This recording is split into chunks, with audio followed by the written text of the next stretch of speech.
Imagine lying in bed, knowing the air itself might be death. During the Black Death, sleep wasn't peaceful, it was survival. Villagers stuffed herbs in their pillows, burned strange concoctions, and prayed not to wake up with blackened boils. Tonight, we'll gently wander into plague-stricken Europe, not to fear, but to understand how people tried to rest in a world where sleep felt like a gamble with fate. If you're curious about how the past tried to dream through disaster, tap the bell and subscribe to us. There's comfort even in the darkest chapters of history. Before we continue, I'd love to know, where are you listening from, and what time is it for you? It's always a joy to see how far our sleepy stories wander. You find yourself in the cobbled streets of Siena in the autumn of 1348, where the rhythmic hammering that once echoed from countless workshops has fallen silent. The city that had thrived on the steady pulse of commerce and craft now holds its breath in an unnatural quiet. Here, in this transformed landscape of fear and death, lived Agnolo di Tura, a man whose hands knew the feel of leather better than most, and whose chronicle would become one of the most haunting testimonies of how sleep itself became a luxury during humanity's darkest hour. Agnolo di Tura, known by his neighbors as the Fat, was not a man of letters in the traditional sense. He was a shoemaker, a tax collector, a husband to Nicoluccia, and a father to 5 children whose laughter once filled their modest home near the cathedral.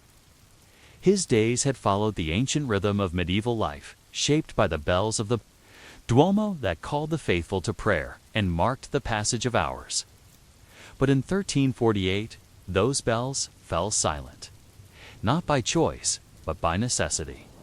For there were no longer enough living hands to pull the ropes. The medieval sleep pattern that had governed Siena for centuries was already something foreign to our modern understanding.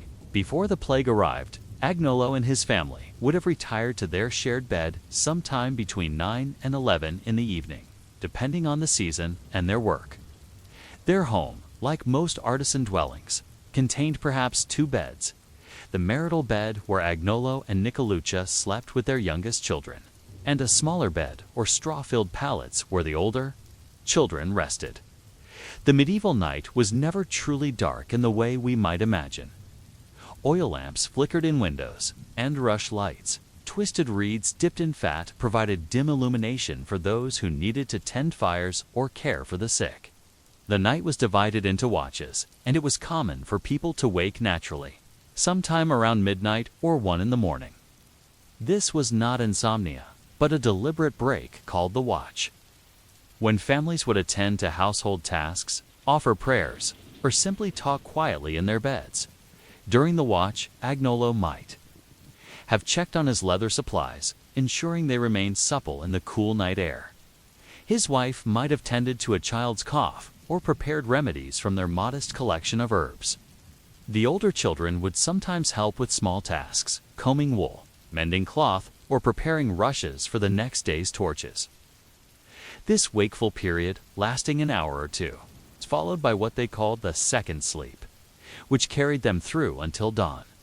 But as autumn progressed in 1348, these ancient rhythms began to fracture. The first signs of the pestilence had arrived not with fanfare, but with whispered rumors from merchants traveling north from the ports of Genoa and Pisa. Ships, he said, were arriving with dead crews, their cargo holds filled not just with spices and silk, but with something far more sinister: black rats that scurried into the narrow streets carrying fleas that bore death itself.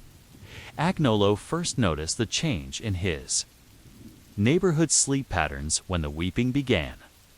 It started as isolated sobs drifting through thin walls, a mother grieving over a child's fever, a husband watching helplessly as his wife developed the telltale swellings in her neck and armpits. But soon, the weeping became so constant, so pervasive, that it formed a terrible lullaby that made sleep almost impossible for those still healthy. The shoemaker's workshop, once filled with the steady rhythm of awl and hammer, became a place of different sounds. Agnolo found himself working through the night, Not because he had orders to fill. Customers had stopped coming, but because sleep had become elusive. The familiar sounds of his trade, the scraping of leather, and the tapping of nails provided some comfort against the growing chorus of despair that echoed through Siena's stone streets. As the plague tightened its grip on the city, Agnolo began to understand that the very concept of rest was being transformed by circumstances beyond anyone's control. The traditional schedule of work and prayer that had structured daily life was crumbling. Morning bells no longer rang because the bell ringers were dead or fled. Evening services were canceled because priests were either dying or overwhelmed with administering last rites to an endless stream of victims. The watches that had once been filled with gentle conversation and quiet tasks now became periods of dread. Families would lie awake, listening for the telltale sounds that meant death was approaching their door. The labored breathing that preceded the final gasps. The delirious ravings of fever. The sudden silences that meant another life had ended. Sleep became fragmented, interrupted constantly by the need to check on family members, to feel for fever, to listen for the steady rhythm of breathing that meant survival for another night. Agnolo's chronicles tell us that by November, the city seemed almost uninhabited, for almost no one was found in the city. But this wasn't quite accurate. People were there, huddled in their homes, afraid to venture out, afraid to sleep too deeply, lest they wake to find a loved one had slipped away in the night.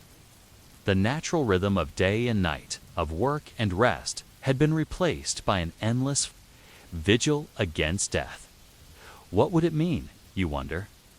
When even sleep, that most basic human need, became a battlefield where survival was measured not in hours of rest, but in the simple act of waking up alive. The winter of 1348 settled over Siena like a shroud, bringing with it a cold that seemed to penetrate not just stone walls, but the very souls of those who remained. Agnolo di Torre's house, once filled with the warmth of family life, had become a fortress where sleep was both desperately needed and terrifyingly dangerous. For in sleep, you could not guard against the plague's approach, could not monitor the health of those you loved, could not be ready for the moment when death might claim another member of your household. The traditional medieval bedroom, with its heavy curtains drawn around the bed for warmth and privacy, had taken on a new function. These curtains now served as barriers against contagion, creating small islands of hoped-for safety within homes where death stalked from room to room. Agnolo and Nicoluccia would pull the woolen hangings tight around their bed, not for modesty, but in the desperate belief that somehow this fabric wall might keep the poisoned air at bay. But the plague had its own schedule, one that respected neither the ancient rhythms of sleep nor the desperate vigilance of the living. Agnolo wrote in his chronicle that people died within 3 days of showing symptoms, but this clinical description concealed the terrible mathematics of watching. 3 days meant 72 hours of monitoring every breath, every movement, every sign that might indicate whether a loved one would survive or join the growing ranks of the dead. During these death watches, the normal patterns of biphasic sleep became impossible. Instead of the traditional first sleep, wake period, and second sleep, families developed what might be called shift sleeping, a system where one family member would remain awake while others rested. Then they would switch, ensuring that someone was always alert to tend the sick or dying. This arrangement, born of necessity rather than choice, created a new form of communal insomnia that spread through households like the plague itself. Agnolo describes nights when he would sit by his children's beds, listening to their breathing, feeling their foreheads for the heat that might signal the beginning of the end. His workshop tools lay abandoned downstairs while he conducted this more important craft, the delicate work of monitoring life's continuation through the long hours of darkness. The leather that had once been his livelihood grew stiff and cracked from neglect, but what did shoes matter when each sunrise might reveal another small body that had grown cold during the night? The plague transformed not just when people slept, but how they slept. The communal sleeping arrangements that had been normal in medieval households, children sharing beds. Multiple family members in the same room became potential death. Traps, yet paradoxically, isolation was equally dangerous. For a person sleeping alone might die without anyone knowing, their body not discovered until the stench of decomposition alerted neighbors days later. Agnolo's household, like many others, developed a compromise system. The family still slept together, but in a modified arrangement where healthy members positioned themselves near the edges of beds, ready to flee at the first sign of sickness in their sleeping companions. Children were taught to sleep lightly, to wake at any unusual sound, to report immediately if they felt unwell during the night. Sleep became a collaborative act of survival rather than individual rest. The winter months brought additional challenges to these disrupted sleep patterns. Fuel for heating became scarce as normal commerce collapsed, making the decision of when to bank fires for the night a crucial calculation. Keep the fire burning too long, and you might exhaust your supply of wood or charcoal before spring. Let it die too early, and the cold might weaken already compromised immune systems, making family members more susceptible to the plague. Agnolo recorded the practical details that other chroniclers overlooked.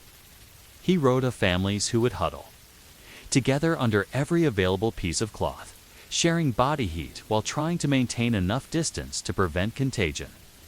He described the way parents would take turns staying awake, not just to tend the sick, but to keep fires alive through the night, a task that required waking every few hours to add fuel and stir the coals. The darkness of these winter nights was broken not by the usual sounds of a living city, but by what Agnolo called the voice of lamentation. From houses throughout Siena came the sounds of grief, not just weeping, but the specific wails that announced another death, the prayers chanted over the dying, the arguments that broke out when families could no longer agree on how to care for the sick or dispose of the dead.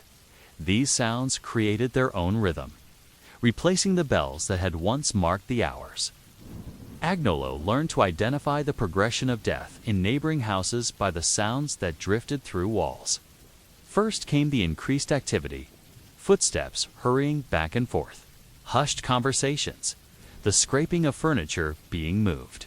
Then the keening would begin, rising and falling like a tide of sorrow. Finally, silence, the terrible quiet. That meant another household had joined the ranks of the bereaved, but perhaps most disturbing too. Agnolo was the way these nightly vigils changed the very nature of rest itself. Sleep, when it came, was no longer refreshing. People would wake exhausted, their minds heavy with dread, their bodies tense from hours of hypervigilance. The natural healing function of sleep, the way rest restored both body and spirit, seemed to have been corrupted by the constant awareness of mortality. How long? Agnolo wondered as he sat through another sleepless night, listening to his children's breathing. Could human beings survive when even their dreams had become battlegrounds, where death and life fought their nightly war? By the spring of 1349, Agnolo di Torre had learned that there are fates worse than sleepless nights. There are the mornings when sleep finally comes, only to be shattered by discoveries that transform a man's understanding of loss forever. The chronicles record his words with stark simplicity. And I, Agnolo di Torre, called the fat, buried my 5 children with my own hands. But behind this sentence lies a story of how sleep itself became both enemy and refuge during humanity's darkest hour. The final phase of the plague in Siena revealed the full scope of how profoundly the pestilence had altered not just the patterns of sleep, but the very meaning of rest and awakening. Agnolo's chronicle describes a city where the normal boundaries between sleeping and waking had dissolved entirely. People would collapse from exhaustion while tending the sick, falling into brief, fitful unconsciousness only to wake moments later, disoriented and terrified that their momentary lapse had cost another life. The spring of 1349 brought what should have been renewal, longer days, warmer weather, the return of life to the natural world. But for those who had survived the worst months of the plague, spring meant something entirely different. It meant discovering just how many would never wake again. Agnolo writes that as the snow melted and warmer weather arrived, the true extent of Sienna's losses became impossible to deny. Houses that had been quiet through the winter revealed their terrible secrets as doors were opened and rooms aired. Out for the first time in months. For Agnolo, the transition from the dark months of survival to the harsh light of spring assessment came with a personal reckoning that would haunt his sleep for the rest of his life. Each of his 5 children, the daughter who had helped her mother card wool during the midnight watch, the son who had shown promise with leatherwork, the youngest who had barely learned to walk before the plague arrived, each had succumbed despite his desperate vigilance. The act of burial, which Agnolo performed with his own hands, represented more than just the disposal of bodies. It was the final acknowledgement that all those sleepless nights, all the careful watching, all the desperate hope, that vigilance might somehow ward off death, had been futile. The medieval belief that prayer and watchfulness could somehow bargain with God for the lives of loved ones had been shattered against the inexorable mathematics of the plague. But perhaps more disturbing than the grief itself was what came after. Agnolo chronicles how the survivors, once the immediate crisis had passed, threw themselves into a frenzy of activity that seemed designed to eliminate the possibility of rest entirely. All who survived gave themselves over to pleasures, he wrote. Monks, priests, nuns, and laymen and women all enjoyed themselves, and none worried about spending and gambling. This post-plague behavior represented a complete inversion of medieval sleep patterns and spiritual discipline, where once the night watches had been filled with prayer and quiet contemplation. Now they were given over to revelry and excess. Where monastics had once risen faithfully for matins at 2 a.m. to offer praise to God, now they gathered to drink and gamble through the night. The structured sleep schedule that had governed religious life for centuries, Compline at sunset, sleep until vigil, return to sleep until lots at dawn, was abandoned in favor of ceaseless distraction. Agnolo observed this transformation with the eye of a man who had seen too much death to judge the living harshly. He understood that this desperate pursuit of pleasure was not joy, but a form of psychological self-medication. Having watched death claim family, friends, and neighbors with such random cruelty, the survivors seemed determined to exhaust themselves with activity, as if constant motion might somehow prevent them from dwelling on their losses. The shoemaker-turned-chronicler recorded how former patterns of daily life became impossible to restore. Workshops remained closed, not because their owners had died, though many had, but because the survivors could not settle into the old rhythms of productivity and rest. Everyone thought himself rich because he had escaped and regained the world. And no one knew how to allow himself to do nothing, Agnolo wrote, capturing the paradox of people who had survived the plague only to discover that survival itself required learning how to live all over again. The nights that had once been structured by the natural rhythm of first sleep and second sleep now became extended periods of manic activity. People who had spent months monitoring every breath, every heartbeat, every sign of life in their loved ones now seemed terrified of the quiet introspection that might allow grief to catch up with them. They filled their homes with guests, their tables with food, their hours with gambling and music and conversation, anything to avoid the silence where memories of the dead might intrude. Agnolo's chronicle becomes particularly poignant when he describes his own struggle to return to his craft. His hands, which had grown soft from months of nursing the sick rather than working leather, found it difficult to return to the precise motions of shoemaking. But more than physical skill, he had lost the mental discipline that allowed for the quiet concentration his work required.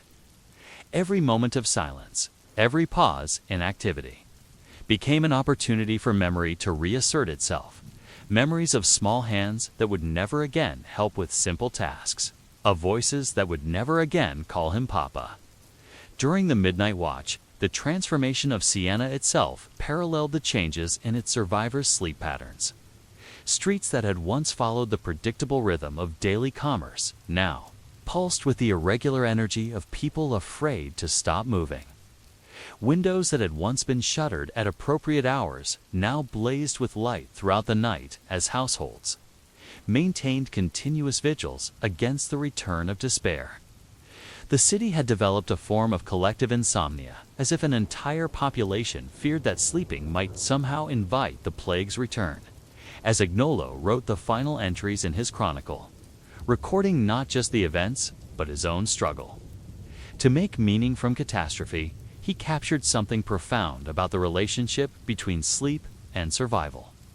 The medieval understanding of rest as a spiritual practice, a time for communion with the divine, had been replaced by something more desperate: the need to remain constantly alert, constantly active, constantly distracted from the terrible knowledge of how fragile life really was.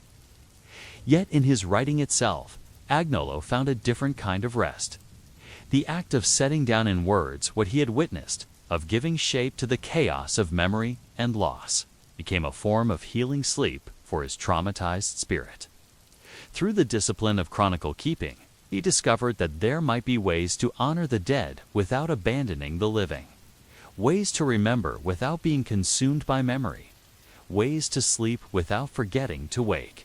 His final observation resonates across the centuries: that survival in the end is not just about staying alive, but about learning how to rest peacefully with the weight of what we have survived. In the early months of 1348, reports of a mysterious pestilence began reaching the medical schools of Europe.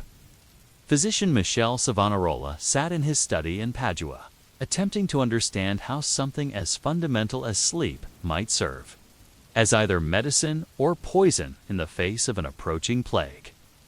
The challenge before him and his colleagues throughout Christendom was to reconcile centuries of medical tradition with the unprecedented crisis that was sweeping toward them from the East. Medieval medicine approached sleep not as the simple biological necessity we understand today, but as one of the six non-naturals, fundamental aspects of daily life that could either preserve health or contribute to disease depending on how they were managed. These six elements: air, motion and rest, sleep and wakefulness, food and drink, evacuation and retention, and the passions of the mind formed the foundation of medieval medical practice. And in times of plague, their proper balance became, quite literally, a matter of life and death. Dr. Savonarola understood that sleep occupied a unique position among the non-naturals, because it was the one element over which patients had both the greatest control and the least understanding. Unlike air, which surrounded everyone equally, or food, which was limited by availability and social station, sleep was something that rich and poor, learned and ignorant, all experienced in roughly equal measure. Yet how one slept, when, how long, in what position, with what mental attitude could determine whether one woke refreshed and resistant to disease, or vulnerable to the corruption of the humors that physicians believed made plague infection possible. The medical theory of Savonarola's time held that the human body was governed by four humors: blood, phlegm, yellow bile, and black bile, whose balance determined both health and temperament. Sleep played a crucial role in maintaining this balance, but it was a delicate instrument that required precise calibration.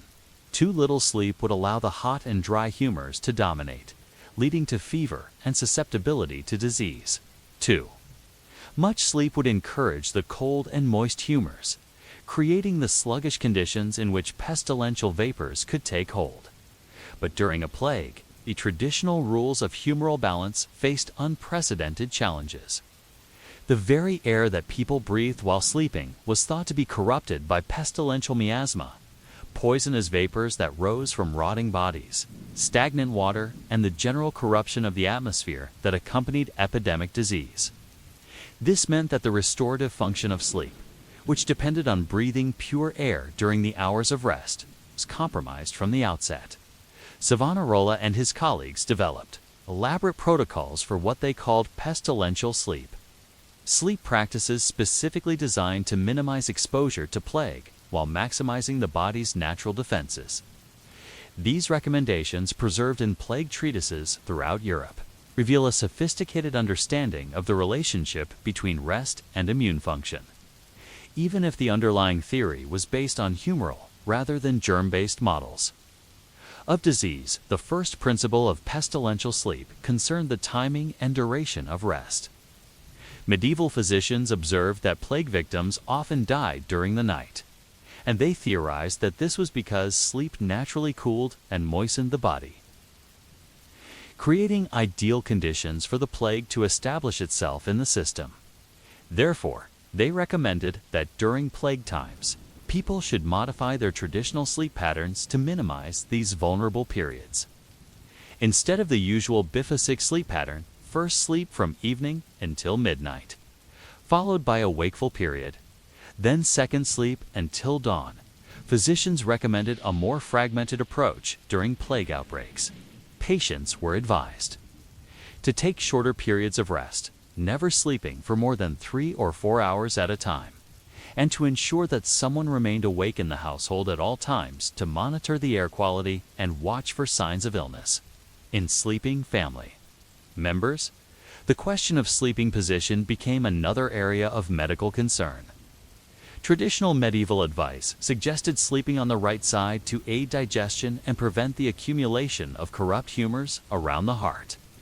But during plague times, physicians modified this guidance, recommending that people alternate between different positions throughout the night to prevent any single area of the body from becoming too cold or moist, conditions that might allow pestilential vapors to establish themselves. Perhaps most importantly, medieval physicians recognized that the mental state of the sleeper could influence susceptibility to plague. Dr. Savonarola wrote extensively about the dangers of melancholia, the condition caused by excessive black bile, which he believed made individuals particularly vulnerable to pestilential infection. Melancholic people, being naturally cold and dry in temperament, were thought to attract and concentrate the corrupted vapors that caused plague. This understanding led to detailed recommendations about the mental preparation for sleep during plague times. Patients were advised to spend the hour before retiring in activities designed to elevate their spirits and purify their thoughts. Music, pleasant conversation, the reading of uplifting texts, even the telling of amusing stories. All were prescribed as necessary preparation for healthful sleep. The goal was to ensure that the sleeper's mind was in a state of hope and contentment rather than fear and despair when they lost consciousness. The physical environment of sleep also required careful management during plague outbreaks. Medieval physicians recommended that bedrooms be fumigated daily with aromatic substances, rosemary, thyme, juniper berries, or other herbs believed to purify corrupted air. Windows should be opened during the day to allow fresh air to circulate, but sealed at night to prevent the entry of the nocturnal vapors that were thought to be particularly dangerous. The bedding itself became a subject of medical concern. Straw mattresses, common among the poor, were thought to harbor corruption and should be replaced frequently during plague times.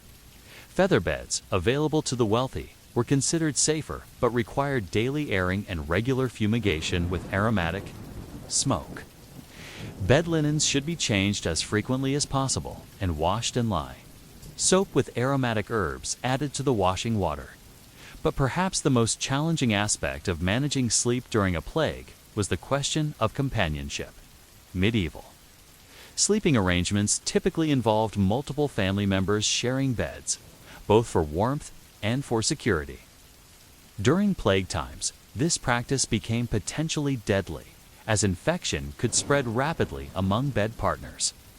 Yet sleeping alone was also dangerous, as a person falling ill during the night might die without anyone knowing. Physicians developed compromises that attempted to balance these competing risks. Families were advised to maintain their communal sleeping arrangements, but to position themselves carefully within the shared bed space. Healthy individuals should sleep near the edges, ready to flee at the first sign of illness in their companions. Children should be placed between adults who could monitor their breathing and temperature throughout the night. And at least one adult should remain awake during each watch period, maintaining the vigil that had become essential for survival. As reports of the plague's approach grew more urgent throughout the spring of 1348, physicians like Savonarola found themselves facing a terrible question. Were there carefully reasoned prescriptions for healthy sleep during pestilence anything more than elaborate rituals of false hope? And if traditional medicine could not guarantee survival, what obligations did physicians have to their patients who trusted them to provide wisdom in humanity's darkest hour? As the summer of 1348 arrived and the plague began its assault on the cities of northern Italy, Dr. Michele Savonarola found himself treating patients whose symptoms seemed to mock everything he understood about the relationship between sleep and health. The medical theories that had guided his practice for decades, the careful balance of humors, the precise timing of rest and activity, the correlation between mental state and physical health, all seemed inadequate in the face of a disease that could kill a person between sunset and dawn, regardless of how perfectly they had followed medical advice. Yet Savonarola tasted in his belief that proper sleep management could at least improve a patient's chances of survival, even if it could not guarantee immunity. His detailed observations of how the plague affected sleep patterns and how sleep patterns in turn influenced the course of the disease provided a unique window into medieval understanding of the relationship between rest and mortality. The physician's most disturbing discovery was that the plague seemed to attack its victims most aggressively during sleep. Patients who went to bed with mild symptoms would often be found dead in the morning, their bodies showing the rapid progression of disease that suggested the pestilence had accelerated during the hours of rest. This phenomenon challenged fundamental medical assumptions about sleep as a healing process.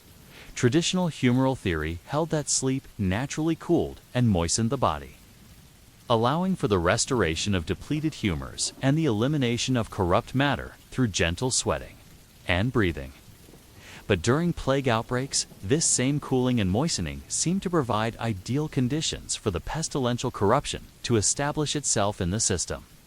Savonarola theorized that the plague somehow perverted the natural healing processes of sleep, turning the body's own restorative mechanisms against itself. This understanding led him to develop what he called vigilant sleep, a modified form of rest designed specifically for plague times. Rather than the deep restorative sleep that was normally prescribed for good health, vigilant sleep involved maintaining a state of partial awareness even during rest. Patients were taught techniques for sleeping lightly, ready to wake at the first sign of discomfort or unusual symptoms. The practice of vigilant sleep required extensive preparation and family cooperation. Before retiring, plague patients would engage in specific rituals designed to prepare both body and mind for the night ahead. The patient would be given a light meal of easily digestible foods, bread, diluted wine, perhaps some honey, designed to provide strength without overtaxing the digestive system during sleep. Heavy meals were forbidden, as they were thought to generate corrupt humors during the night. The sleeping chamber itself would be carefully prepared. According to Savonarola's detailed instructions, aromatic herbs, rosemary, sage, thyme, would be burned to purify the air and create what physicians called a virtuous atmosphere around the sleeping patient. These herbs were chosen not just for their pleasant scents, but for their supposed ability to strengthen the vital spirits and resist pestilential corruption. The positioning of the patient within the bed was determined by complex calculations, involving their individual humoral constitution, the phase of the moon, and the suspected source of their exposure to plague. Hot and dry temperaments were advised to sleep on their left sides to balance their natural heat, while cold and moist constitutions should favor their right sides. The head should be slightly elevated to prevent corrupt vapors from settling in the brain, and the feet should be kept warm to encourage the circulation of vital spirits throughout the body. But perhaps most importantly, vigilant sleep required the presence of watchers, family members, or servants who would maintain a careful vigil throughout the night. These watchers had specific duties that Savonarola outlined in careful detail. They were to monitor the patient's breathing, checking for changes in rhythm or depth that might indicate the plague's progression. They were to feel periodically for fever, but using the back of the hand rather than the palm, as the palm was thought to be more susceptible to pestilential contagion. The watchers were also responsible for managing the patient's mental state during the vulnerable hours of sleep. If the patient showed signs of disturbing dreams or restless sleep, the watcher should gently wake them and engage in quiet conversation designed to calm their spirits.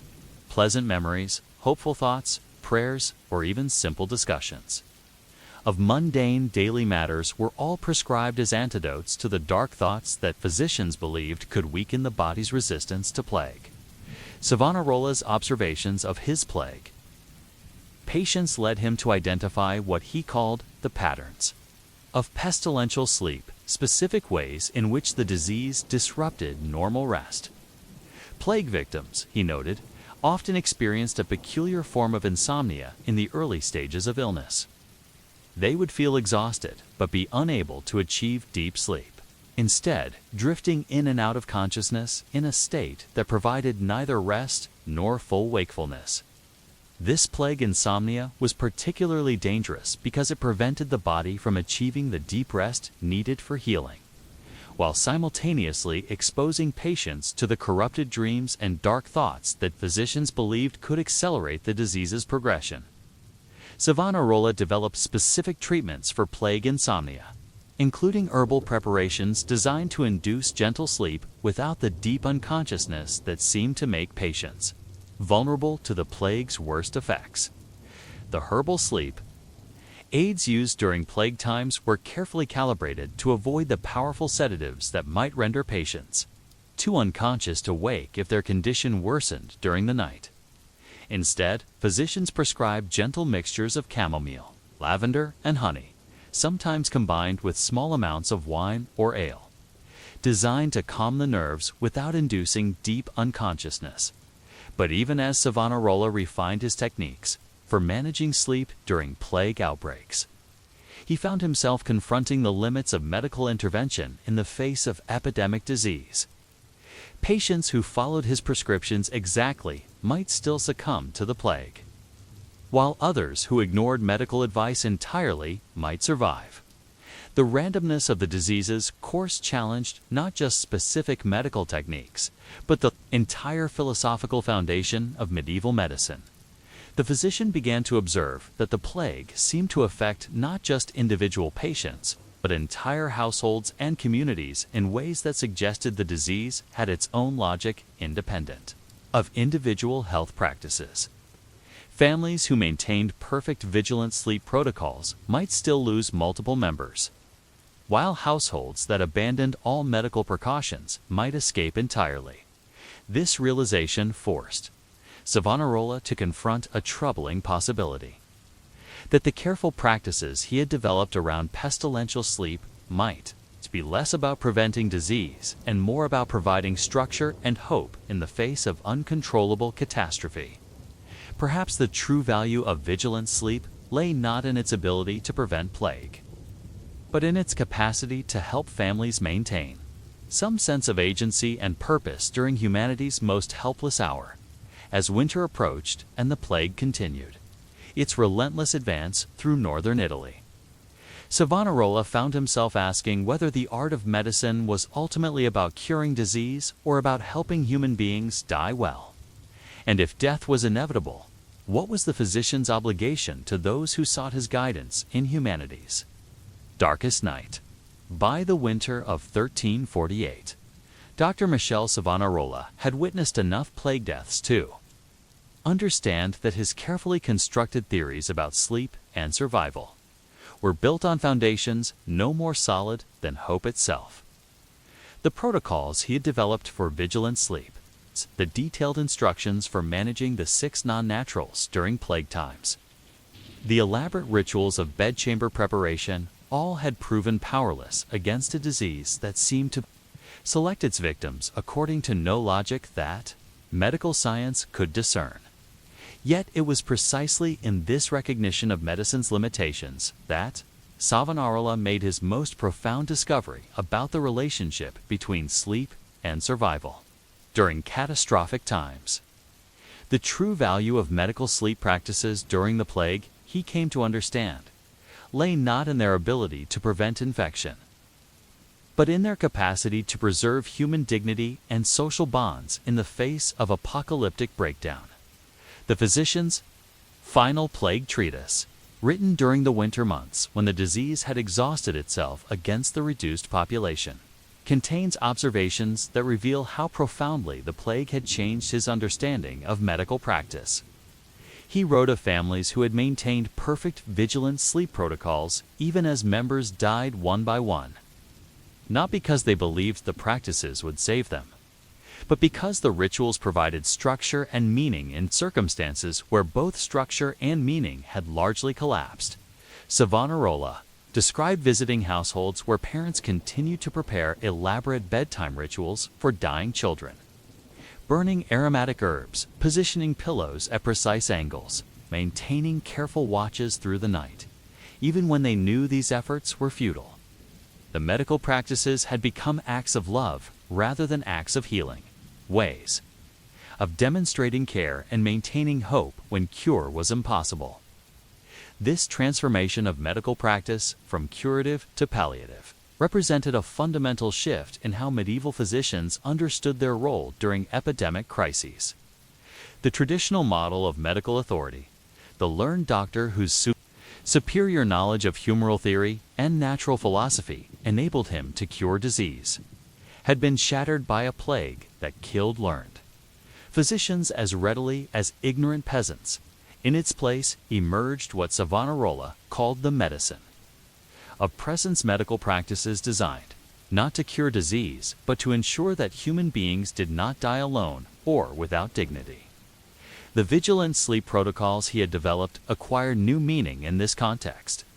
They were no longer about preventing plague, but about ensuring that families stayed together, that the sick were attended, that the dying were comforted, and that the dead were properly mourned. The physician's observations of post-plague sleep patterns revealed another dimension of how catastrophic events transform human behavior in ways that persist long after the immediate crisis has passed. Survivors of the plague, he noted, often developed what he called survivor's insomnia, an inability to achieve the deep, restorative sleep that had once come naturally. These individuals would lie awake night after night, not from physical discomfort, but from a psychological hypervigilance that made them incapable of the trust required for peaceful rest. Survivors' insomnia manifested in specific ways that challenged traditional medical understanding of sleep disorders. Unlike the melancholic insomnia caused by excess black bile, or the choleric insomnia associated with too much yellow bile, survivors' insomnia seemed to involve all 4 humors simultaneously. Patients would exhibit symptoms of heat and cold, dryness and moisture, often within the same night. As if the plague had somehow disrupted the fundamental humoral processes that govern sleep and wakefulness, Savonarola developed new treatments for these post-plague sleep disorders. But his approach differed significantly from his pre-plague medical practice. Instead of focusing primarily on correcting humoral imbalances through diet, bloodletting, or purgatives, he emphasized what he called the healing of memory, therapeutic practices designed to help survivors process their experiences of loss and trauma. These memory healing practices often took place during the traditional watch period between first and second sleep. Rather than using this time for household tasks or private prayer, plague survivors were encouraged to engage in structured conversation about their experiences. Family members would take turns sharing memories of the dead, not in the spirit of morbid dwelling on loss, but as a way of integrating traumatic experience into ongoing life. The physician observed that survivors who engaged regularly in these memory-healing conversations during their night watches gradually developed the ability to achieve more restful sleep. It was as if the act of giving voice to traumatic experience during wakefulness freed the mind to rest more peacefully during sleep. The survivors learned to sleep not by forgetting their losses, but by finding ways to carry their grief that did not require constant vigilance. But perhaps Savonarola's most profound post-plague observation concerned the way catastrophic experience had changed the fundamental meaning of sleep in medieval society. Before the plague, sleep had been understood primarily as a biological necessity, a time for physical restoration and spiritual contemplation. After the plague, sleep acquired an almost sacred quality as survivors came to understand how precious and fragile the simple act of peaceful rest could be. This transformation was visible in the way plague survivors modified their sleeping arrangements and bedtime rituals. Families that had lost members often maintained their deceased loved ones' sleeping spaces, not as shrines to the dead, but as reminders of the gift of waking up alive. Bedtime prayers acquired new urgency and specificity as survivors learned to give thanks not just for general blessings, but for the specific miracle of having survived another night.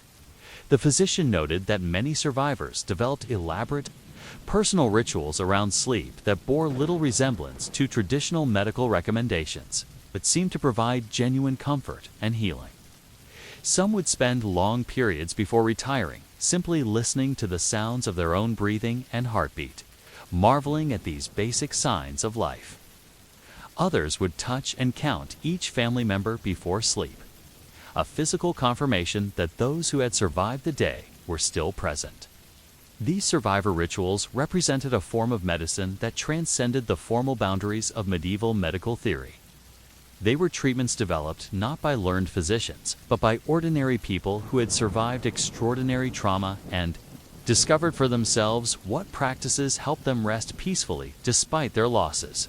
As Savonarola completed his final plague treatise, he reflected on how the epidemic had transformed his understanding of medical practice and the relationship between physician and patient. The plague had taught him that medicine's highest calling was not the demonstration of learned authority, but the humble service of human dignity in times of crisis. The sleep practices he had developed during the plague, the vigilant sleep protocols, the memory-healing conversations, the rituals of presence and attention would influence medical practice for generations, not because they prevented disease, but because they helped human beings maintain their humanity in the face of catastrophic loss.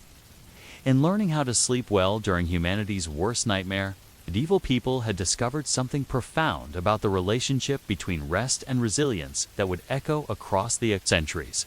The physician's final observation resonates across time that the true measure of medical practice is not whether it can cure disease, but whether it can help human beings sleep peacefully with the weight of what they have survived. In the autumn of 1348, as the Black Death carved its devastating path across the German lands, a young weaver named Conrad, from the town of Strasbourg, began to hear voices during the night watches that would change the course of his life forever. These were not the gentle voices that sometimes came to the devout during the traditional wakeful period between first and second sleep, but something altogether more urgent and terrible divine commands that seemed to emanate from the very air that the pestilence had poisoned. Conrad's transformation from a simple craftsman following the ancient rhythms of medieval sleep into a member of the most extreme religious movement of the plague years began with insomnia. Like so many during that terrible time, he found that normal rest had become impossible as reports of the plague's approach filtered through the narrow streets of Tamlasut, his neighborhood, but where others lay awake, listening for signs of sickness. Their families, Conrad began to hear what he believed were the voices of saints calling him to a higher purpose, the movement that would eventually consume his nights and transform his understanding of rest had begun months earlier in the towns of the Rhineland, where groups of lay Christians had started engaging in public acts of penance, designed to appease God's wrath and turn aside the plague. These flagellants, as they came to be known, believed that the Black Death was divine punishment for the sins of Christendom, and that only through extreme acts of self-mortification could they hope to earn God's mercy. The flagellant movement represented a complete inversion of medieval attitudes towards sleep and bodily care, where traditional Christian teaching emphasized moderation in all things, including the measured balance between rest and activity that preserved health. The flagellants embraced deliberate exhaustion as a form of spiritual purification.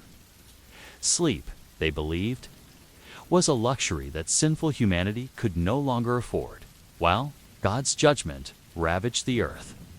Conrad's first encounter with the flagellants came during one of his sleepless nights in October 1348.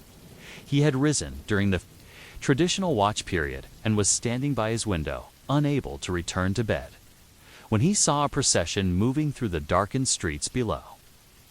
200 men and women, dressed in white robes marked with red crosses, moved through the town in complete silence, except for the sound of their leather scourges striking flesh and the whispered prayers that accompanied each blow. The sight transfixed the young weaver.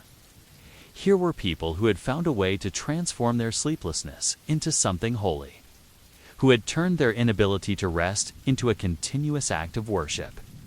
The traditional pattern of medieval nights: first sleep, wakeful period, second.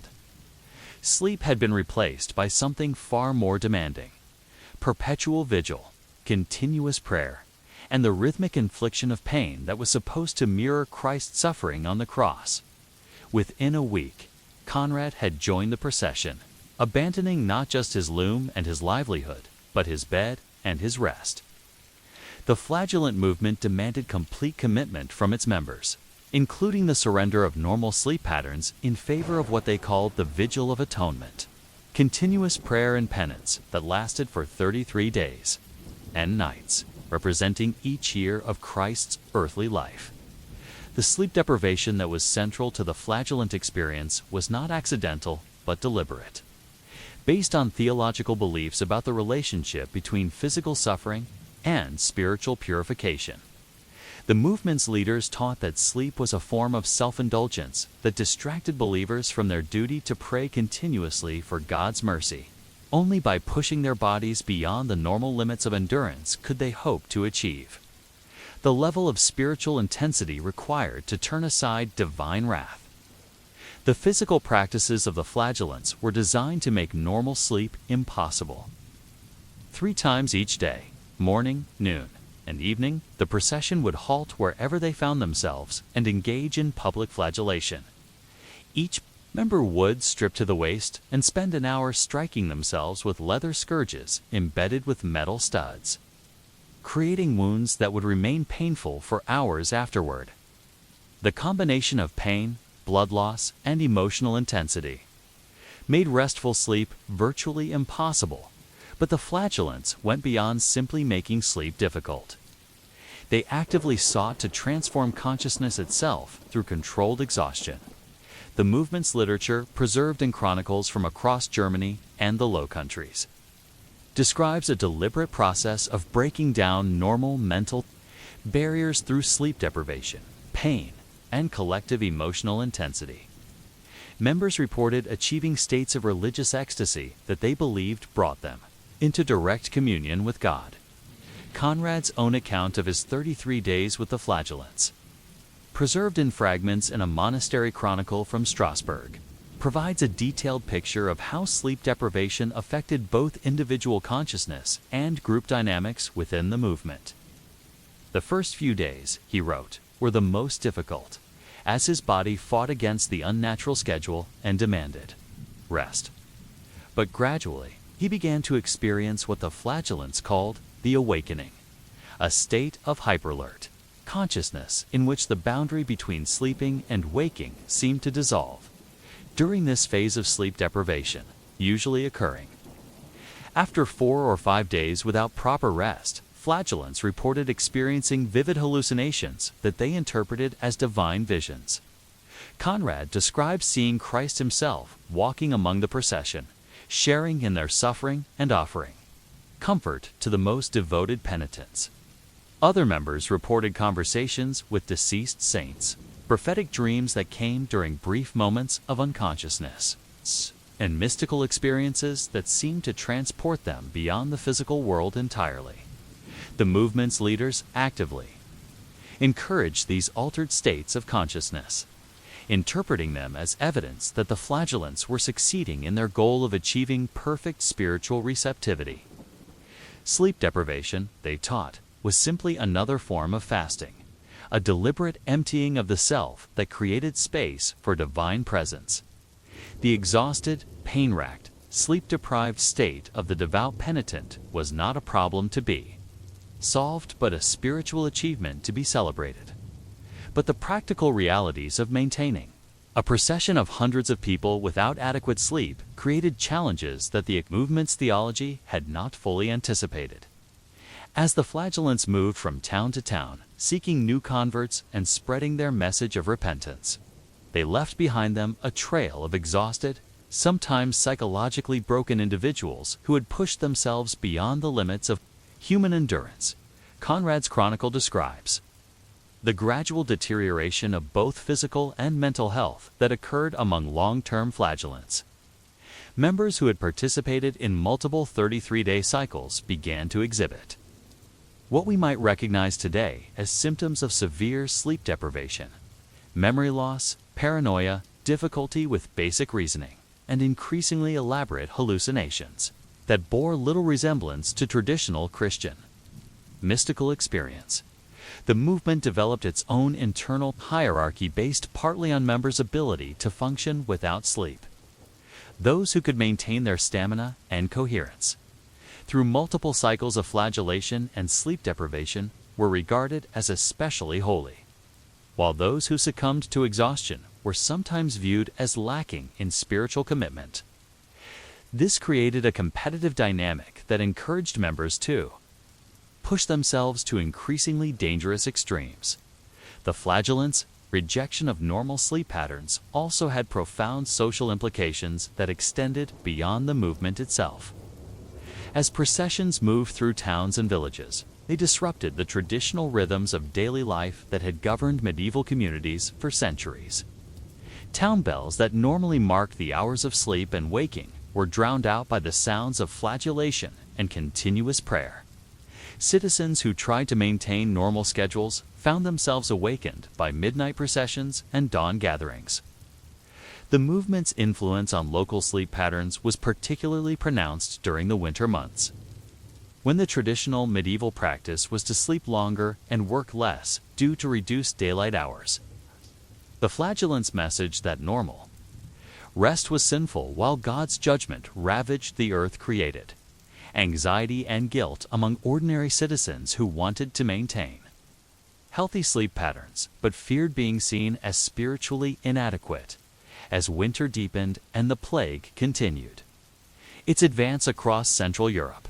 Conrad found himself questioning whether the flagellants' war against sleep was truly bringing them closer to God, or simply driving them into forms of madness that their theology mistook for divine revelation.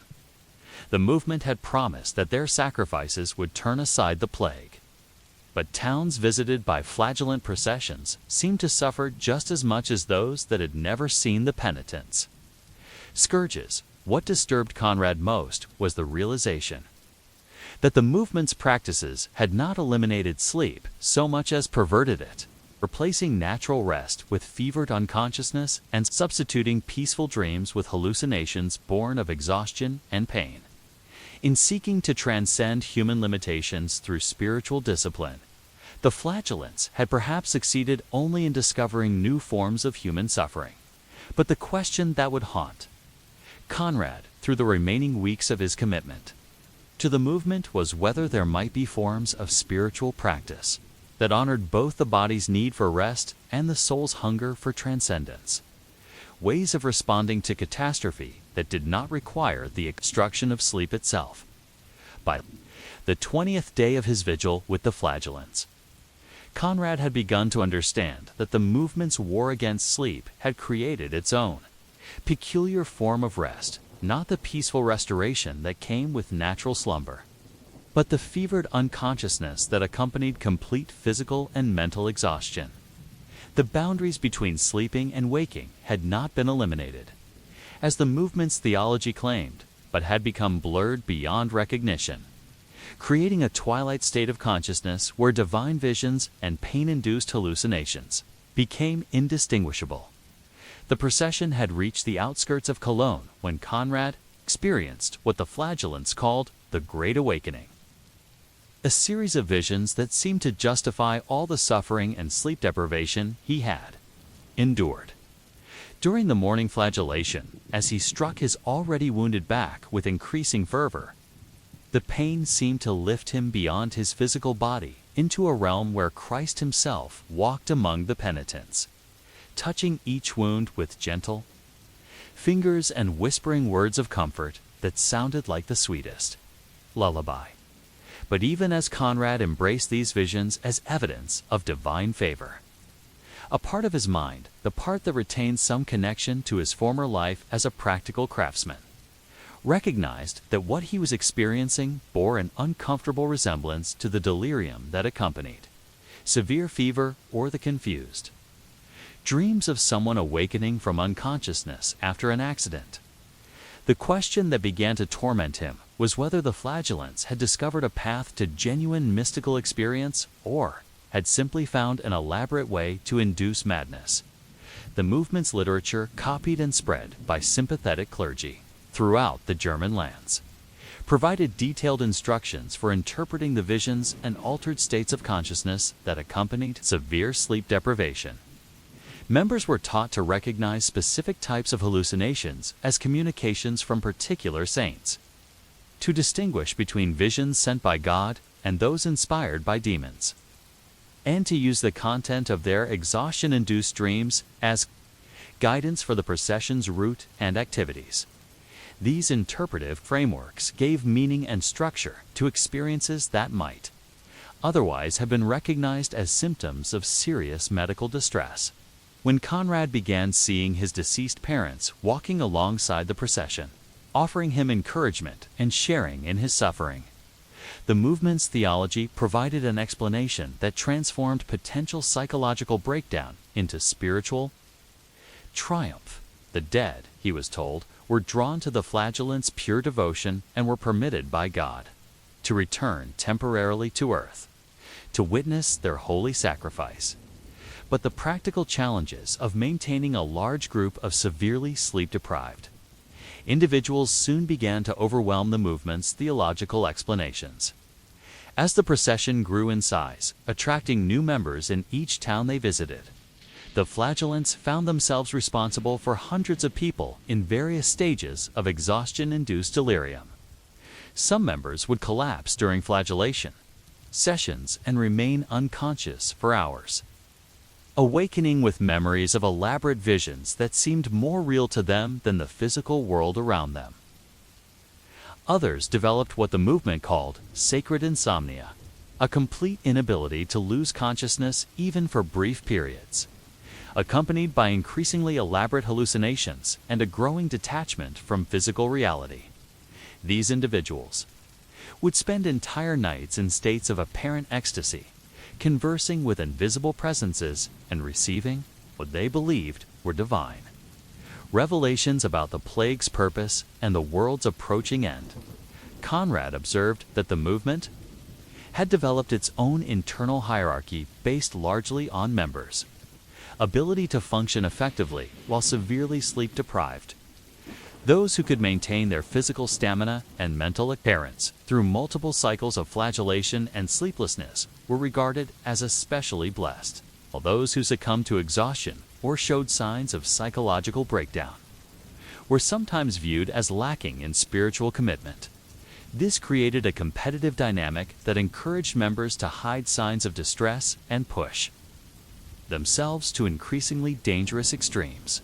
Conrad watched fellow flagellants continue their practices, even when they were clearly suffering from serious medical problems, infected wounds that refused to heal, memory loss, inability to recognize family members who tried to convince them to leave the procession, the movement's leaders, many of whom were lay people with no formal theological training, had developed elaborate theories about the relationship between physical suffering and spiritual achievement that justified practices that traditional Christian teaching would have condemned as dangerous to both body and soul. They taught that sleep was not just unnecessary for truly devoted believers, but was actually spiritually harmful, a form of self-indulgence that interfered with the continuous prayer and penance required to turn aside God's wrath.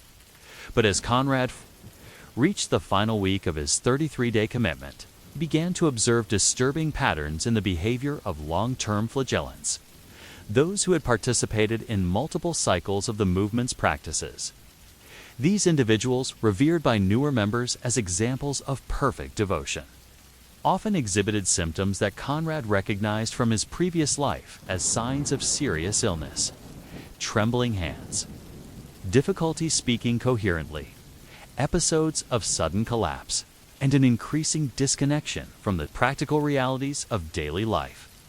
The most troubling aspect of the movement's attitude toward these symptoms was the way they were interpreted as evidence of spiritual advancement rather than physical distress.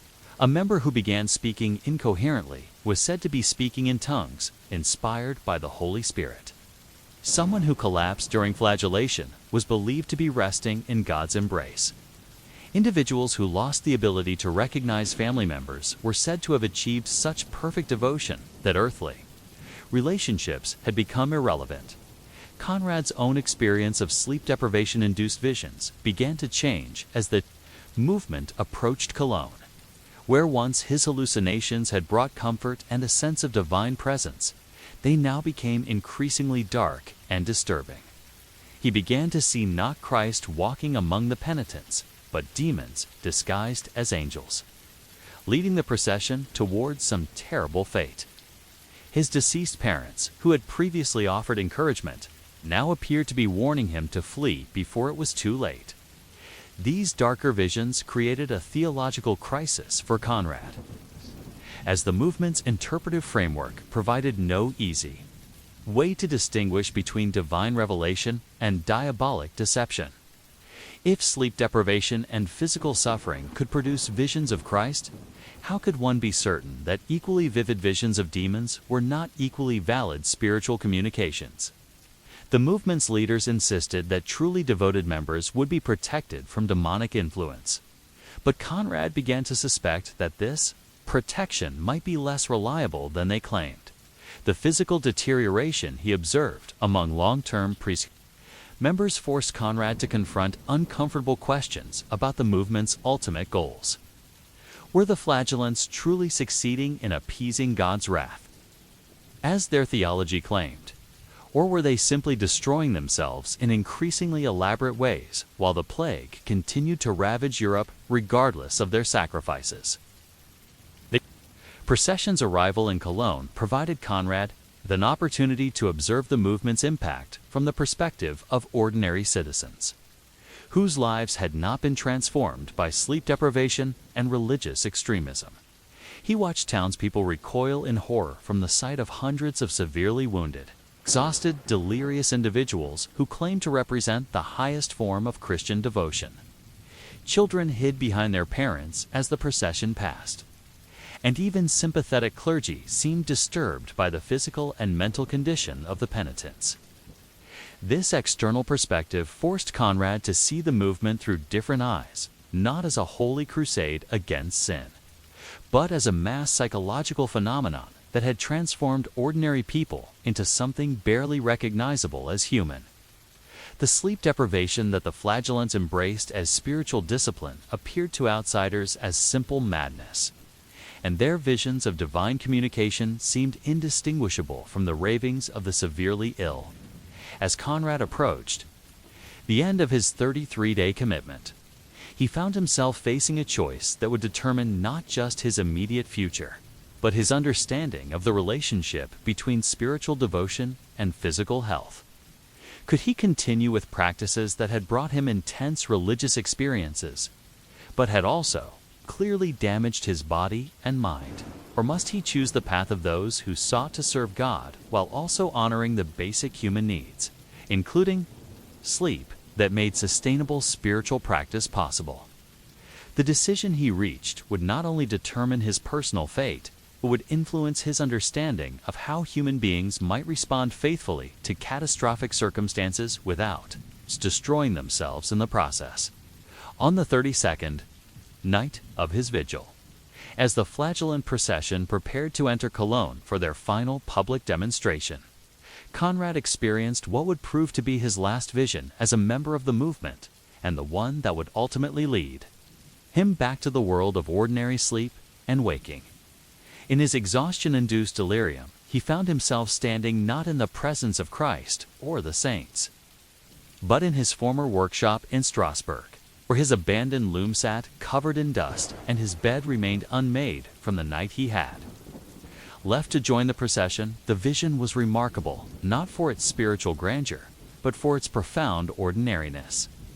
Conrad saw himself returning to the simple rhythms of a craftsman's life, rising with the dawn, working through the morning, resting briefly at midday, continuing his labor until evening, then retiring to honest sleep after honest work. The vision contained no angels or demons, no divine commands or mystical revelations. Simply the quiet satisfaction of a life lived in harmony with the natural cycles of rest and activity that had governed human existence since the beginning of time. When Conrad awoke from this final vision, though the distinction between sleeping and waking had become meaningless after more than a month, without proper rest, he realized that what he had experienced was not a divine communication, but his own deep wisdom calling him back to health and sanity. The movement that had promised to transform him into a perfect vessel for God's grace had instead nearly destroyed his capacity for the simple human activities, including peaceful sleep, that made spiritual life possible in the first place. His decision to leave the flagellants came not through dramatic revelation, but through gradual recognition of the movement's fundamental contradiction. In seeking to eliminate the limitations of human existence, the need for food, rest, comfort, and companionship, the flagellants had not transcended humanity, but had diminished it. Their war against sleep had not brought them closer to God, but had trapped them in a form of consciousness so distorted by exhaustion and pain that they could no longer distinguish between divine inspiration and self-induced madness. The process of leaving the procession proved more difficult than more difficult than more difficult than my boo, but had trapped them in a form of consciousness so distorted by leaving me. My malask shula koa clay, my may shula kola sula, my sula sella, camuses, my sula, sabus kama sula, by my sawab, saviz, my sawive. With my paida lev, the sawad, go unin lie on krasai, it gets a kamu, it's a seek you to get like I live, I get to be it, the kikos I get cut, but I did you lie it that it get, but that it lip best to be it said that I cut acid the star I cut in a five of it.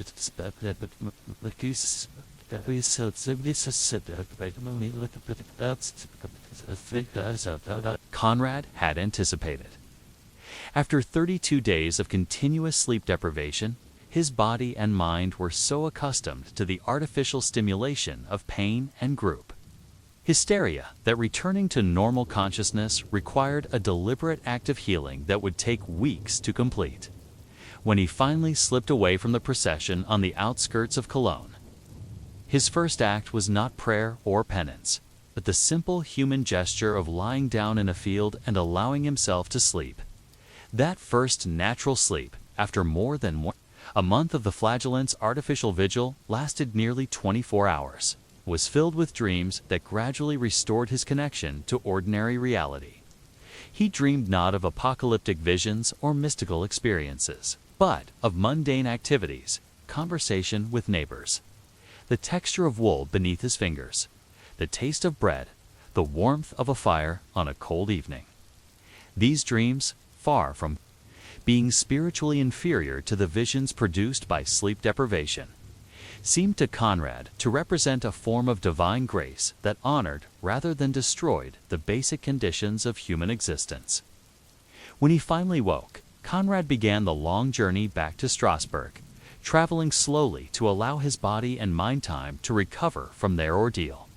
Along the way, he encountered other former flagellants who had also left the movement, and their conversations revealed the true scope of the psychological and physical damage that the practices had inflicted. Many reported ongoing sleep disorders. Some could no longer achieve deep rest, while others slept for excessive periods but never felt refreshed.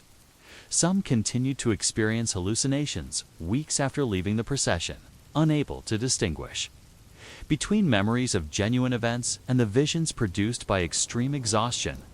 But perhaps most disturbing were the former members, who had lost the ability to engage in normal social relationships.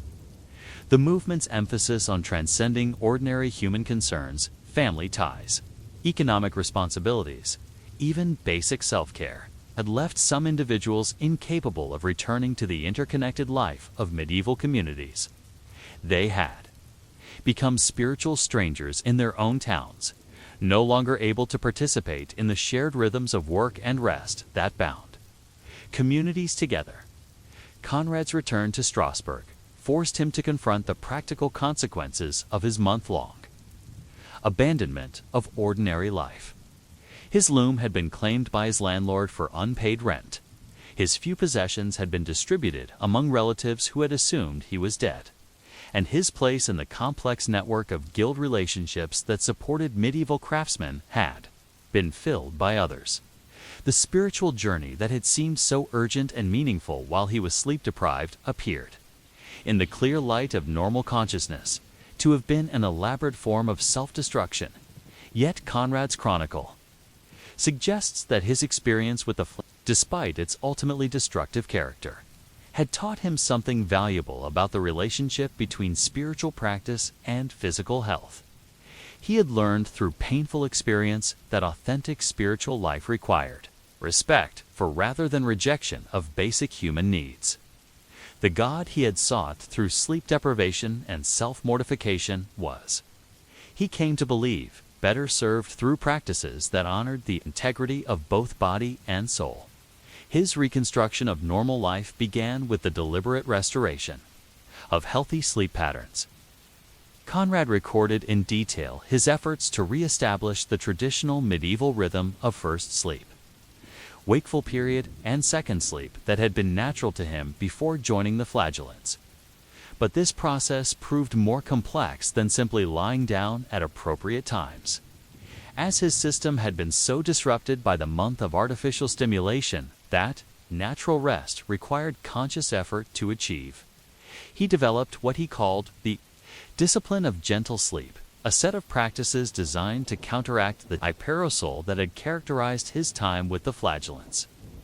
These included evening rituals of reading peaceful texts, engaging in quiet conversation with neighbors, and spending time in activities that reconnected him with the ordinary world of physical sensation, preparing simple meals, tending a small garden, working with his hands at whatever craft tasks he could find.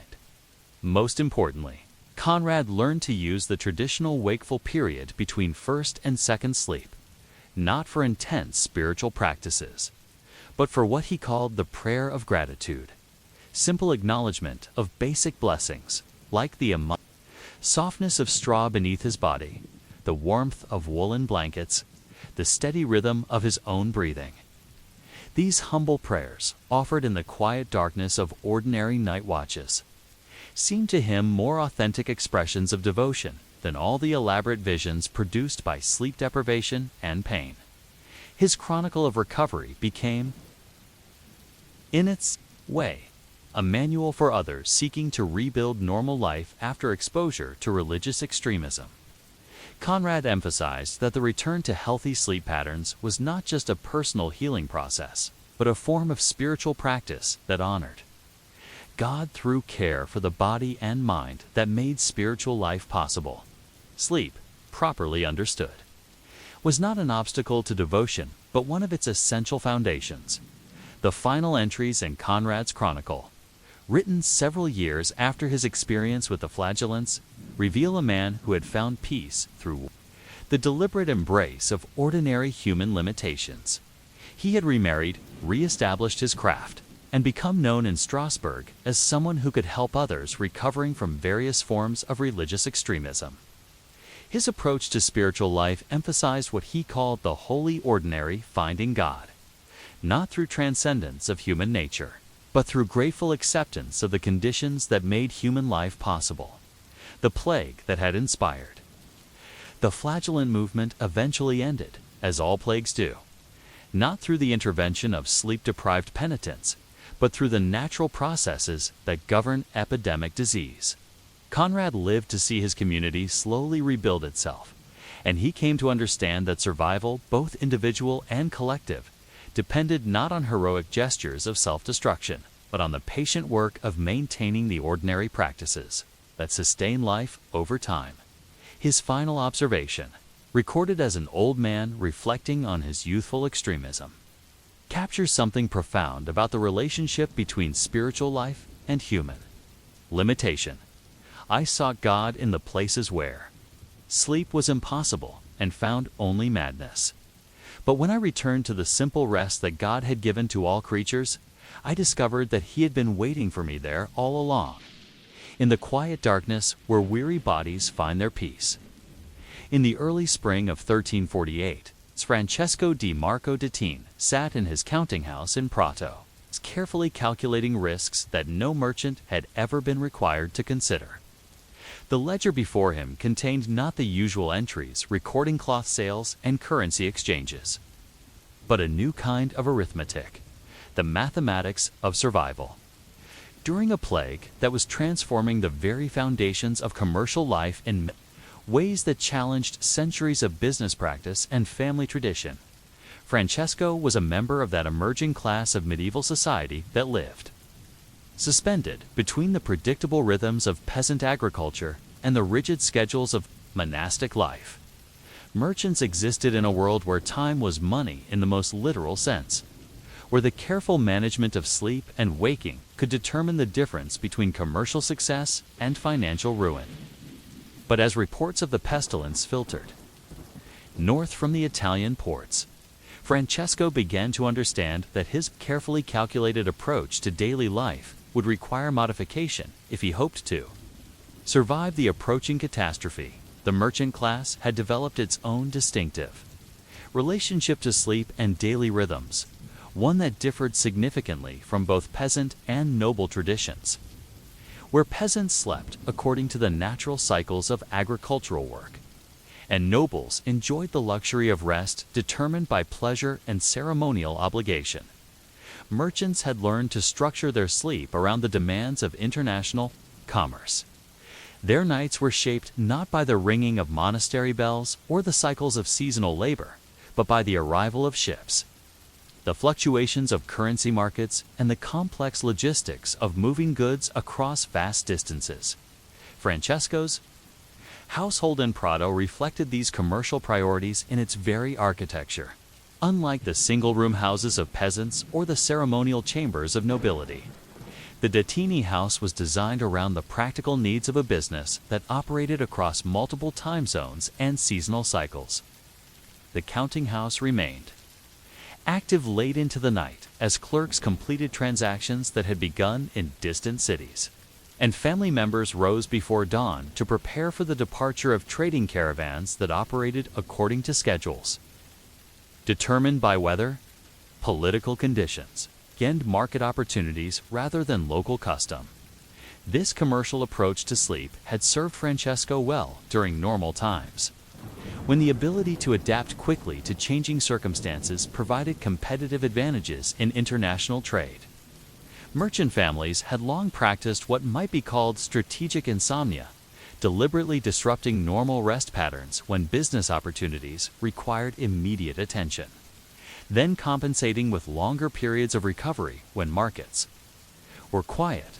But as the plague approached northern Italy in the spring of 1348, Francesco realized that these flexible sleep patterns, while useful for commercial success, might prove either advantageous or disastrous for physical survival. The same adaptability that allowed merchants to thrive in unpredictable markets could potentially help them respond effectively to the crisis of epidemic disease. But their constant travel, their exposure to strangers, and their networks of international contact also placed them at the center of the very trade routes that were carrying the plague across Europe. Francesco's approach to the plague threat reflected the methodical mindset that had made him successful in business. Rather than responding with the religious extremism of the flagellants or the fatalistic acceptance that characterized many peasant communities, he began gathering information about the disease with the same systematic attention he devoted to market analysis. His network of commercial correspondents, which normally carried news of price fluctuations and political developments, became an intelligent system for tracking the plague's progress and identifying potentially effective survival strategies. The letters that survive in the Detini archives provide a unique window into how the merchant class understood and responded to the plague threat. Unlike the theological interpretations favored by clergy or the folkloric explanations that circulated among peasants, merchants tended to approach the plague as they would any other business problem by collecting reliable information, calculating probabilities, and implementing strategies based on rational analysis rather than emotional reaction.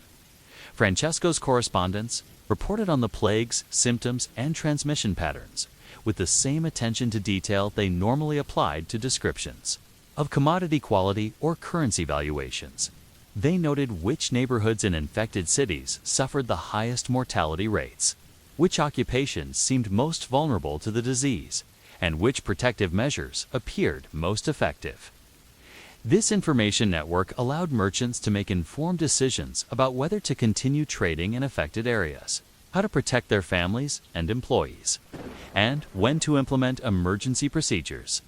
The protective measures that Francesco developed for his household reflected this rational, calculated approach to survival.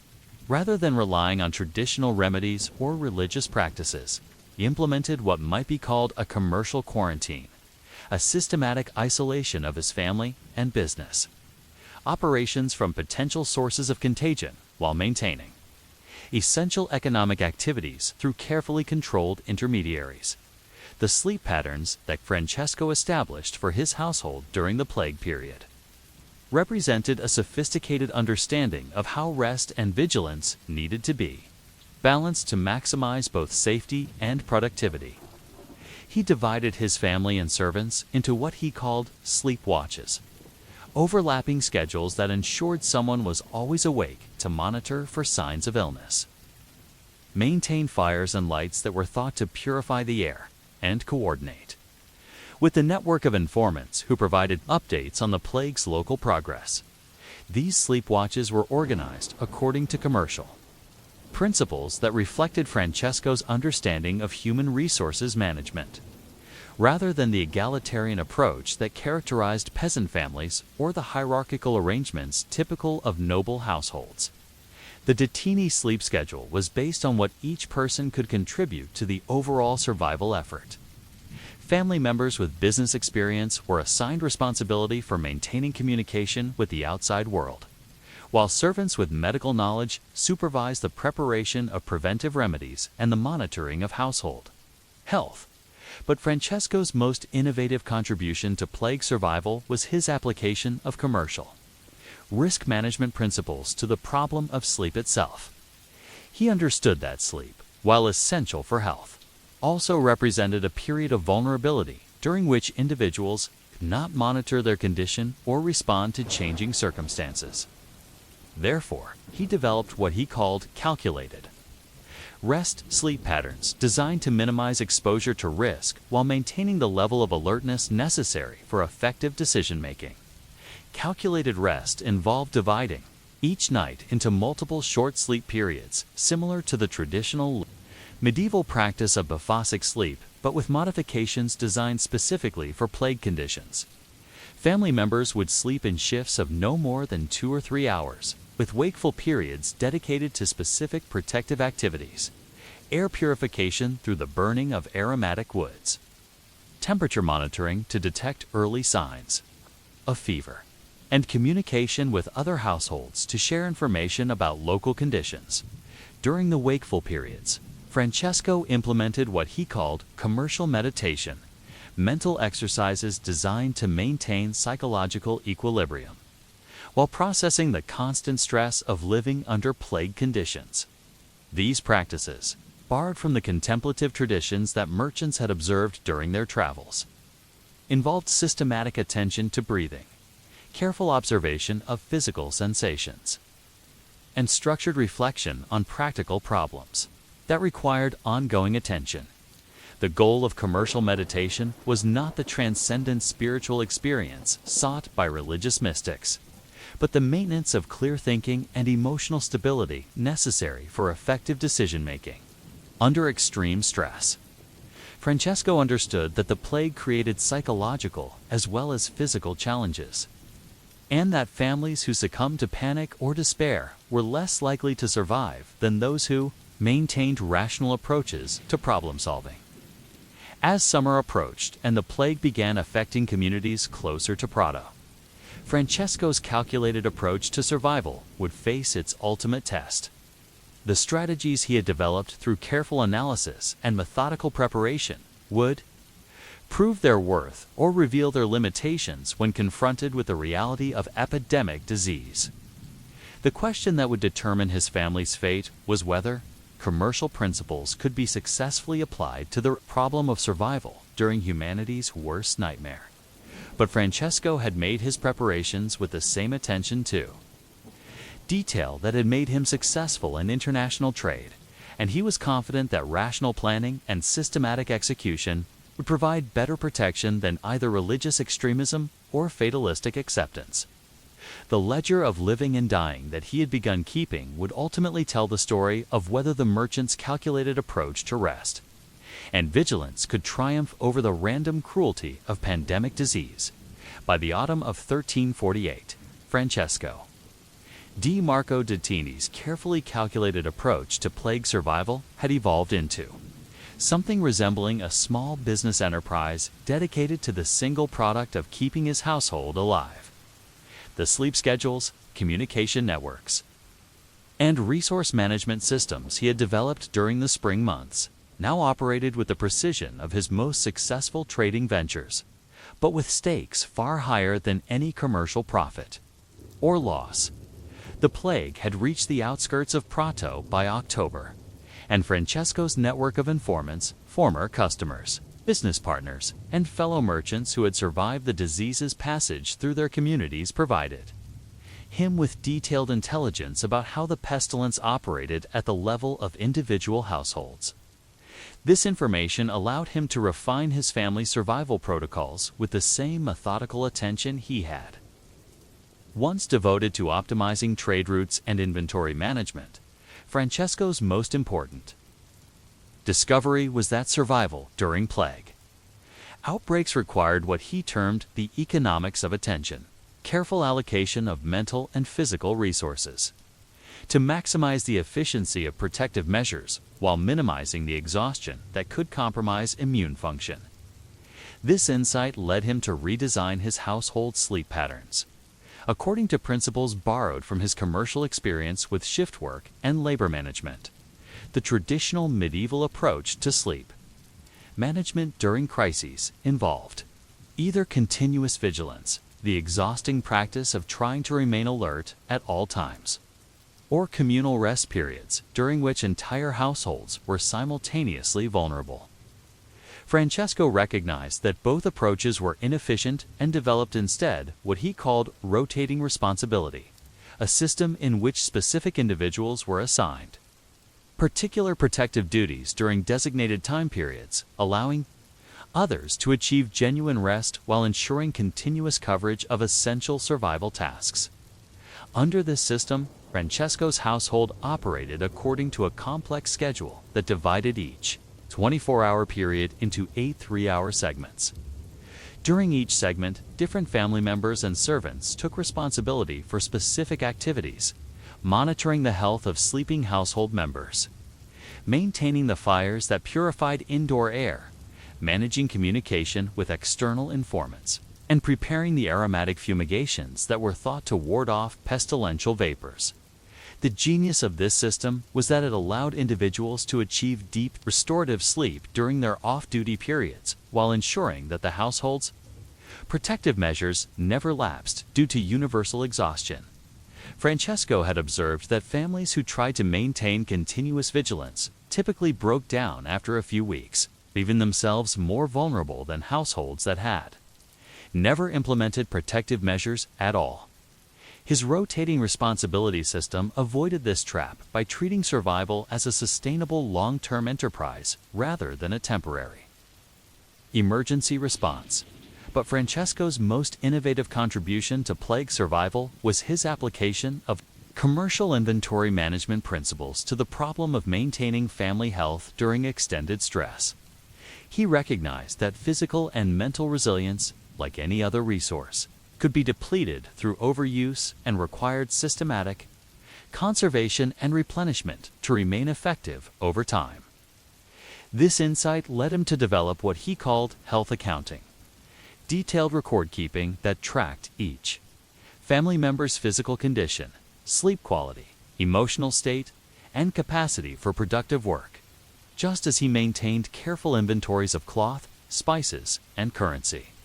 Francesco now maintained precise accounts of his family's most precious commodity, their ability to survive. The health accounting system involved daily assessments conducted during the dawn shift change, when individuals who had been responsible for overnight protection duties reported on their observations to those taking over day responsibilities.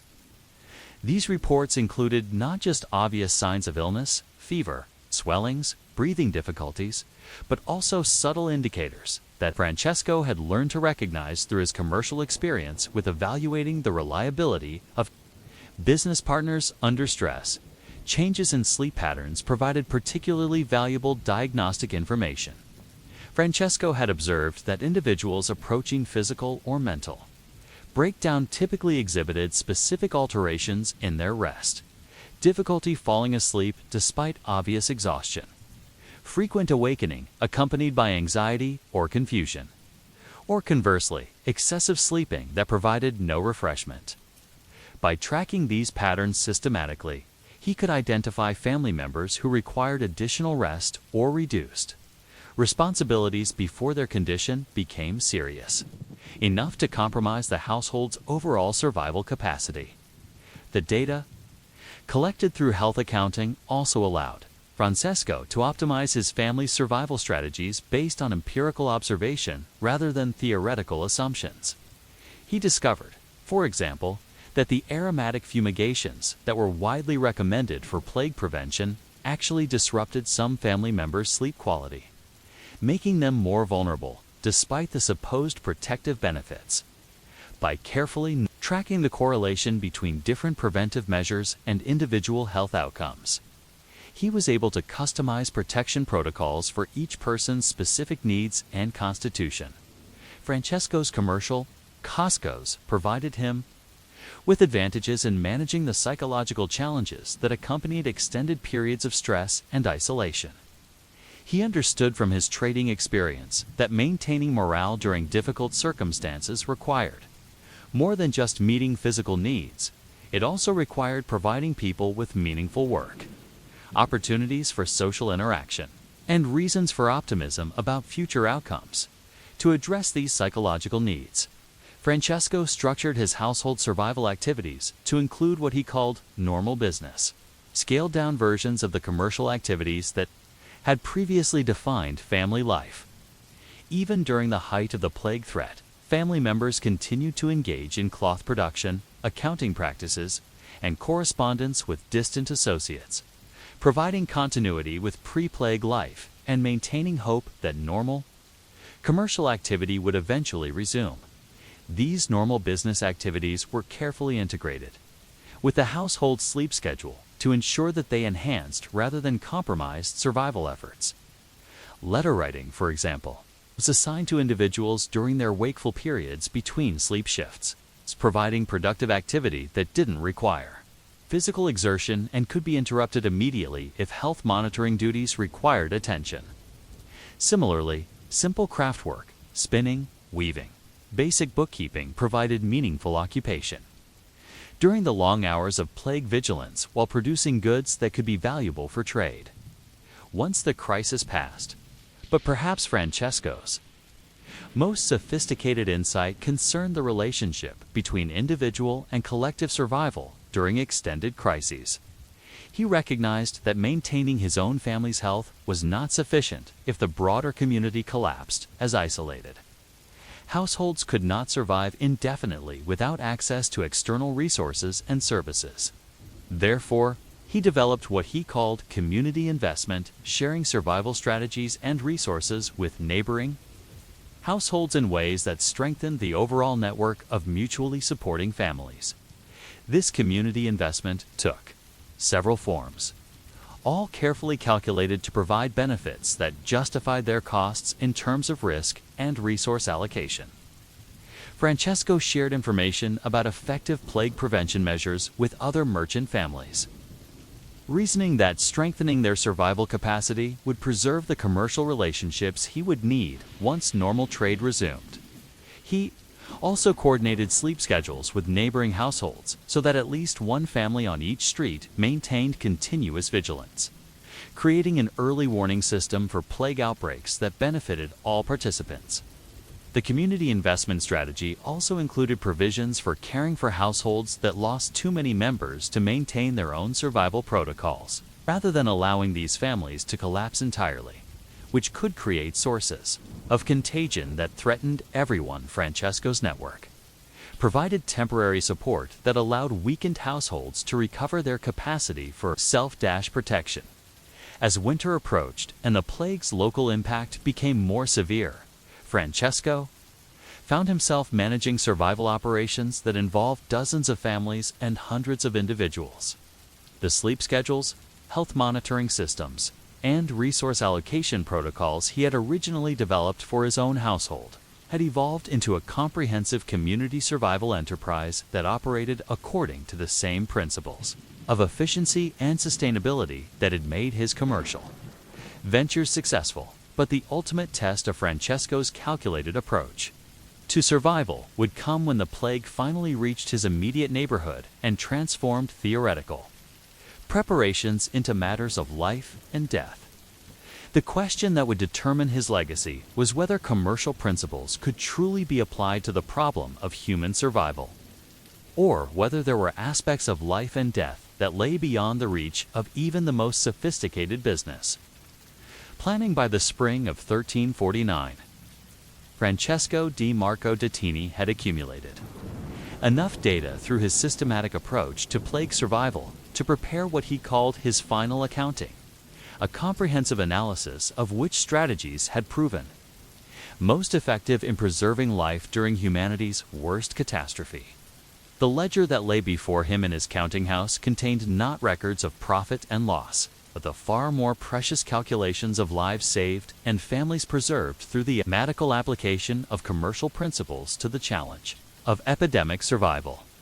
The numbers told a story that would have seemed impossible when Francesco had first begun developing his survival protocols a year earlier.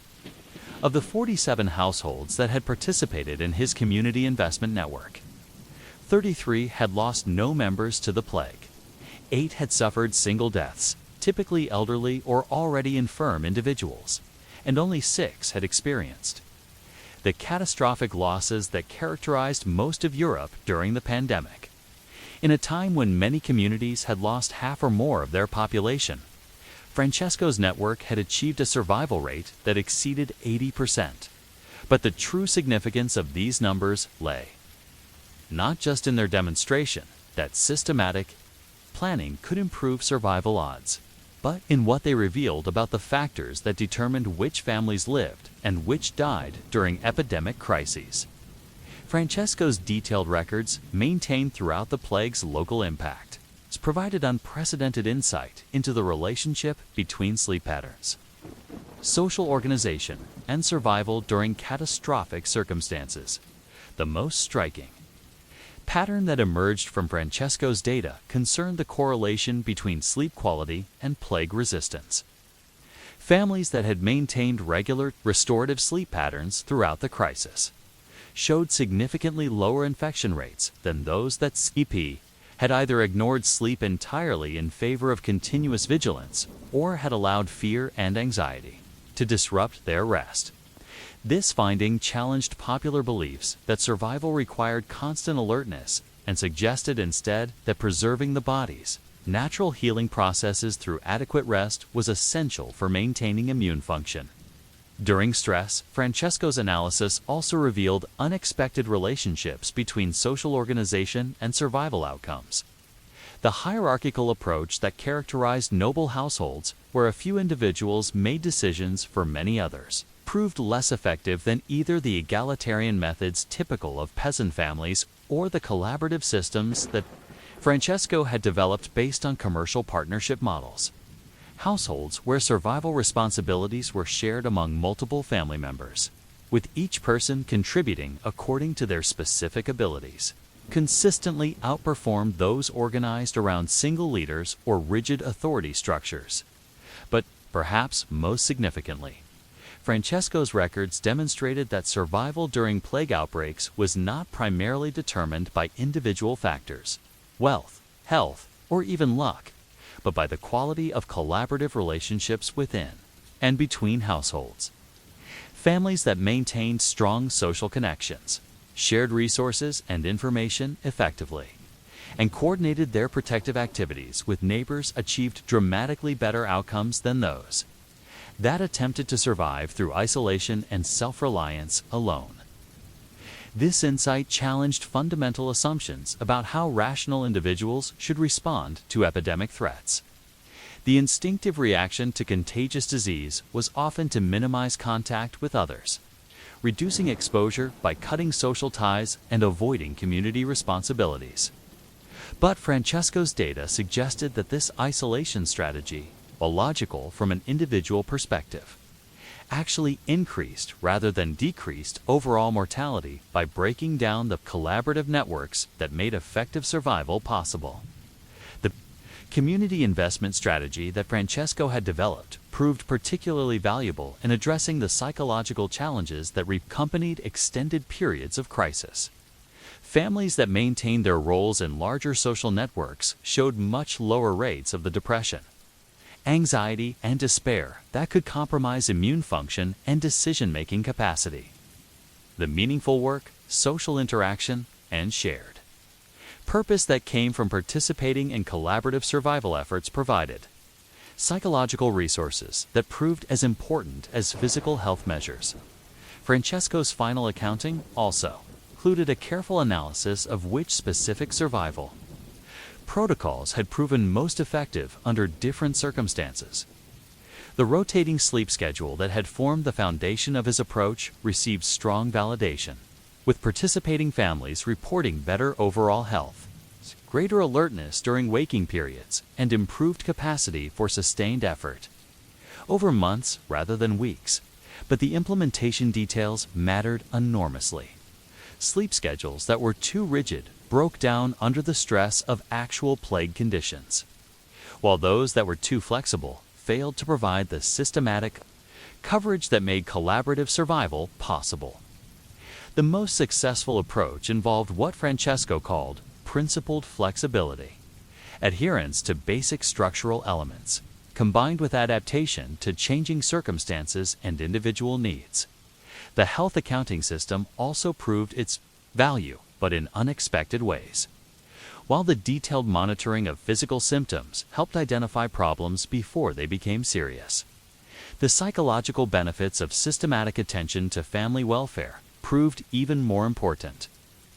Family members reported that knowing their condition was being carefully observed and recorded provided reassurance that reduced anxiety and improved sleep quality, creating positive feedback loops that enhanced overall health outcomes.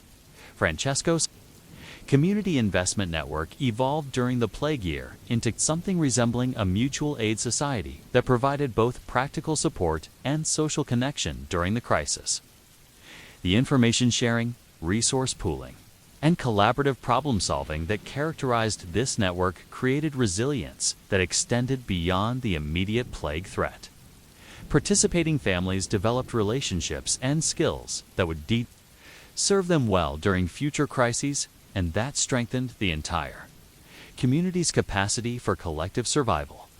But perhaps the most profound insight that emerged from Francesco's systematic approach to plague survival concerned the relationship between individual and collective welfare during catastrophic circumstances.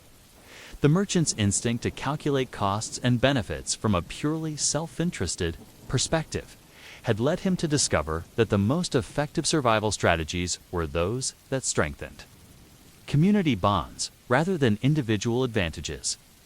This paradox, that rational self-interest pointed toward collaborative rather than competitive approaches to survival, challenged basic assumptions about human nature and social organization that would influence Francesco's approach to business and community leadership for the rest of his life. The plague had taught him that true security came not from accumulating individual resources, but from participating in networks of mutual support that could withstand even the worst disasters. The final entries in Francesco's plague ledger included his reflections on how the survival strategies that had proven effective during the epidemic might be applied to the ongoing challenges of normal life. The sleep schedules, health monitoring systems, and collaborative decision-making processes that had preserved his community during the plague could be adapted to improve daily life during peaceful times. The systematic attention to family welfare, the sharing of resources and information, and the recognition that individual and collective interests were ultimately aligned rather than opposed, all had applications that extended far beyond epidemic survival as Francesco completed his final accounting and prepared to resume normal commercial activities. He understood that the plague had transformed not just his immediate circumstances, but his entire approach to the relationship between business, success, and community welfare. The merchant who had begun the crisis thinking primarily in terms of individual survival had emerged with a sophisticated understanding of how personal prosperity depended on collective resilience. His chronicle of the plague year would circulate among merchant communities throughout Europe, providing a model for how commercial principles could be applied to community survival during crises, while demonstrating that the most successful business strategies were those that strengthened rather than exploited social bonds. The ledger of mortality that Francesco had compiled was ultimately a testament to the power of systematic thinking, collaborative planning, and sustained attention to both individual and collective needs. But perhaps most importantly, Francesco's account provided evidence that even during humanity's darkest hours, it was possible to maintain both rational hope and practical action, to sleep peacefully while remaining vigilant, to care for one's family while serving the broader community, and to pursue individual survival in ways that strengthened rather than undermined the social bonds that made survival meaningful. In the first place, the merchant's calculated rest had proven that careful attention to the ordinary requirements of human life, adequate sleep, meaningful work, social connection, and collaborative responsibility provided the foundation not just for survival during catastrophic circumstances, but for the reconstruction of community life that would follow once the immediate crisis had passed. This comprehensive, historical narrative explores the profound ways in which the Black Death transformed sleep, rest, and daily rhythms during the 14th century pandemic. Through 4 interconnected stories based on historical sources and eyewitness accounts, we've examined how different segments of medieval society, from humble artisans to learned physicians, religious extremists to pragmatic merchants, adapted their most fundamental human need for rest to the extraordinary circumstances of epidemic catastrophe. Each story reveals how sleep became not merely a biological necessity, but a battleground where survival, faith, reason, and social bonds were tested and transformed. The medieval understanding of rest as both physical restoration and spiritual practice was challenged, modified, and ultimately enriched through the crucible of humanity's encounter with mass mortality. These tales, drawn from the chronicles of Agnolo di Torre, the medical treatises of physicians like Michele Savonarola, the accounts of religious movements, and the detailed records of merchant families like the Datine, remind us that even in our darkest hours, human beings find ways to adapt, endure, and ultimately thrive through careful attention to the ordinary requirements that make life both possible and meaningful.